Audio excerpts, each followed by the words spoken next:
Yes, thanks very much, Bill. And the picture that's caused all the fuss in Barbara Woodley's book is this photograph of Federal Justice Minister and Attorney General of Canada, Kim Campbell. Now, it's just one of 67 photographs in this book. These are photographs of people that Woodley says she found particularly inspiring.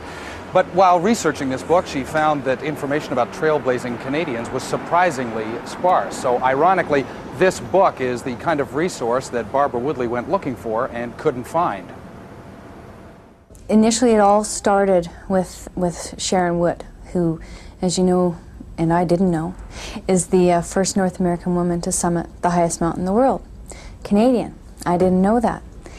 So when I initially started the idea, I was inspired by her to start documenting all the people like Sharon Wood, people who had achieved firsts. I went to women's centers because I decided my focus would be Canadian women. And I thought there would be this all-encompassing list through history of all of the, firsts for Canadian women and who was prominent and who had achieved this and that. And nothing like that existed. Because I had a very limited amount of time with a lot of these women, sometimes I had, between 8-9 minutes to an hour and a half, 2 hours with these people. So it wasn't a lot of time to capture who they were. But I incorporated that little bit of me, that little bit of how I like to see things with all of these people who are inspirational Canadians.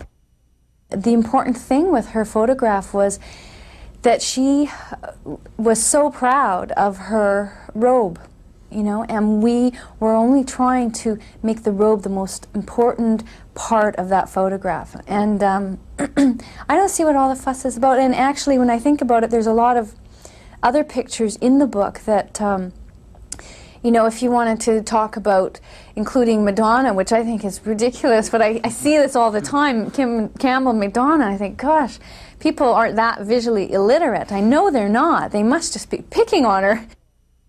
Maybe they are just picking on her. The photographs that are in this book are currently being shown down at Roy Thompson Hall, and after that, they move to BCE Place. Incidentally, speaking of this tenuous connection where people are trying to drag Madonna into all of this, this book of portraits by Barbara Woodley is $60, which is exactly the same suggested retail price for that silly Madonna book. Much better value for money. Bill?